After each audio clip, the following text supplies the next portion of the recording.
Anything else you want to say to your fans, man? Man, shout out to DONTAE'S Boxing Nation. You know, follow me on Twitter, Facebook, and Instagram, Errol Spence Jr., my whole name, and just look out for me.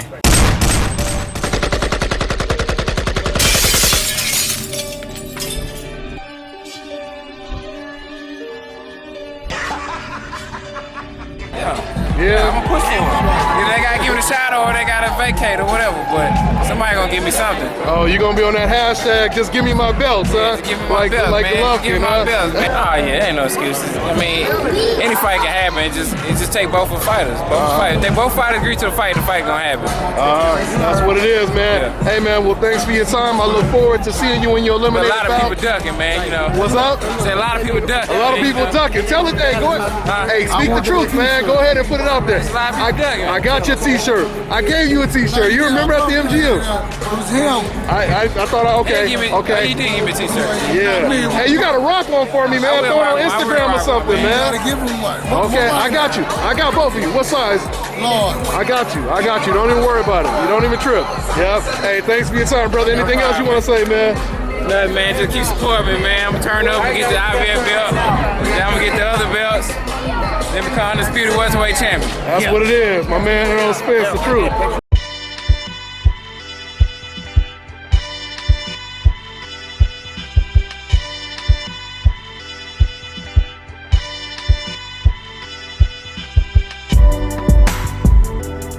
DONTAE'S Boxing Nation, what's going on, guys? Matter of fact, before I report this news, let me go ahead and announce on Monday I will be having a special guest on the radio show, 5:30 Pacific Standard Time. This man is one of the best, and when I tell you he's one of the best prospects in boxing right now, and that's Anthony Yarde, undefeated light heavyweight. So go ahead and tune in, guys. You can also call in if you guys want to ask him some questions or ask me some questions. Go ahead and tune in. I'll have the phone number on the screen when we do the show live. Once again, that's at 5:30 Pacific Standard Time, right here, live on DONTAE'S Boxing Nation. So according to Kell Brook's promoter, Eddie Hearn, he believes that it is a 70 to 80% chance that Kell Brook will fight the truth, Errol Spence, next. Eddie Hearn is supposed to have a meeting with Kell Brook tomorrow, and they're supposed to make a decision. So hopefully we find out if this is official tomorrow or not. So Team Spence, which is trainer Derek James and of course Errol Spence, they responded to what Eddie Hearn just recently said, and I'm gonna go ahead and quote exactly what Derek James had to say. But first things first, let me give a shout out to Coach Derek James. I still got your shirts over here, man, so I'm gonna send them out to you. Matter of fact, you can hit me up on my email, man, so I could go ahead and get them shirts out to you. But I could have swore I gave you and Errol Spence a shirt when y'all came out here to the MGM Grand. But anyway, I'm gonna send some more out to you for sure, man. So with that being said, let me go and quote what Coach Derek James had to say about this news of this fight possibly coming to fruition. Quote, "That's good to hear, but he hasn't really got a choice. We've heard about the fight, the con fight he's talking about, but we're not concerned with that because Eddie Hearn does say a lot of different things. Kell Brook wanted the con fight and be champion, but if he wants to stay champion, he's got to fight Errol. We're happy about it.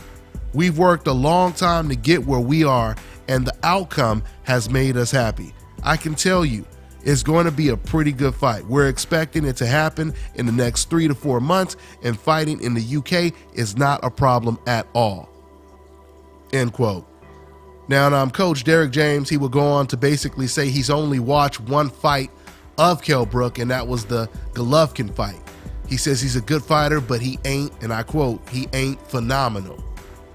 He said that it's not personal that they're chasing Kell Brook. They just want what Kell Brook has, which is the title, of course. So that's pretty much what it is. Once again, there's really no excuses for Kell Brook not to take this fight anymore. He wanted the Amir Khan fight, and even Amir Khan said, there's no reason for us to fight if you're going to give up the belt. Because even Amir Khan was saying he wants to fight for the belt. So he was like, go ahead and fight your mandatory, then I'll fight the winner. So Kell Brook can't use the Amir Khan excuse. He can't use the excuse that, Errol Spence won't come to the UK because you just heard Errol Spence's trainer say, we'll definitely come to the UK. They have no problem with that. On top of all of that, Kell Brook stands to make 75% of the split when it comes to the purse. And we know that this is going to be a big fight. This is going to be a big fight. Those are just code words when you hear people say stuff like, oh, this guy's not a name. All that means, that's the oldest trick in the book.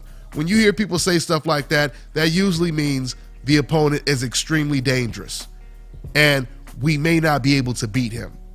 That's what it means when you hear people say that kind of stuff.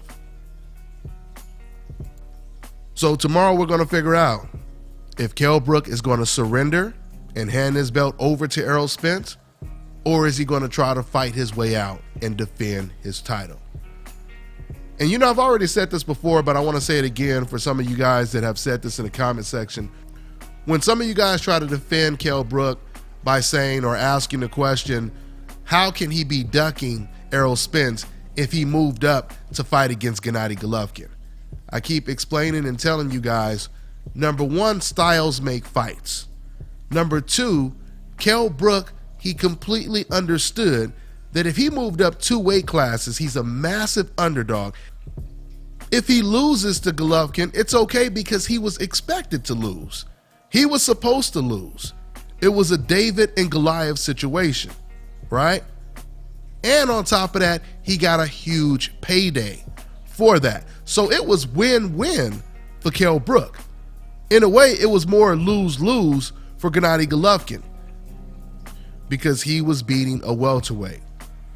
Now, unless Golovkin would have just went in there and destroyed him in the first round and didn't leave any room for criticism, that would probably be a different situation. Now, when you look at the Kell Brook versus Errol Spence situation in contrast to the Golovkin situation, it's entirely different.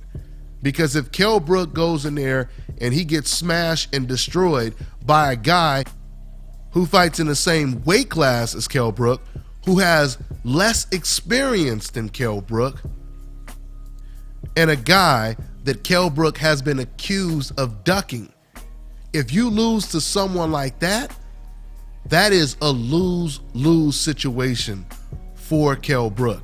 And Kell Brook, he understands this.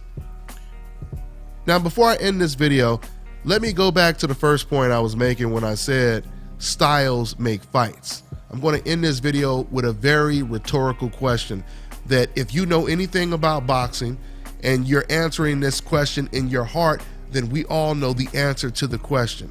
Let's just say hypothetically, you had all of these great fighters that I'm about to name all in the same division. They're all naturally the same size in the same division. Let's say you have fighters like Errol Spence, Terrence Crawford, Vasyl Lomachenko, Sergey Kovalev, Andre Ward, and Gennady Golovkin. If a fighter was looking for the easiest guy that he thought, or let's just say the guy he thought he had the best chance of beating out of those list of fighters, who do you think that fighter would pick? It's a rhetorical question. We already know the answer.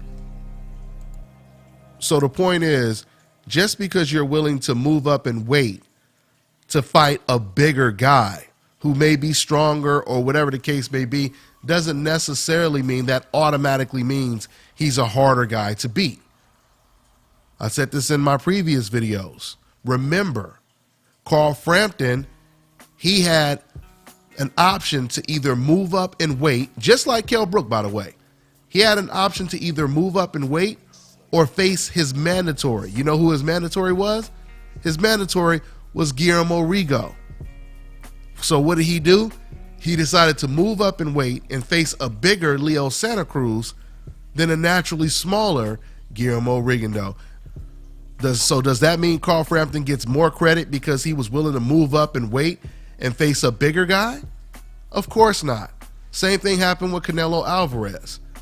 Canelo was asking Gennady Golovkin to come down to 155 and fight him, but then all of a sudden when the Chavez fight was on the table, he decided to go all the way up to 164 to fight Julio Cesar Chavez, who might weigh 180 to 200 pounds the night of the fight.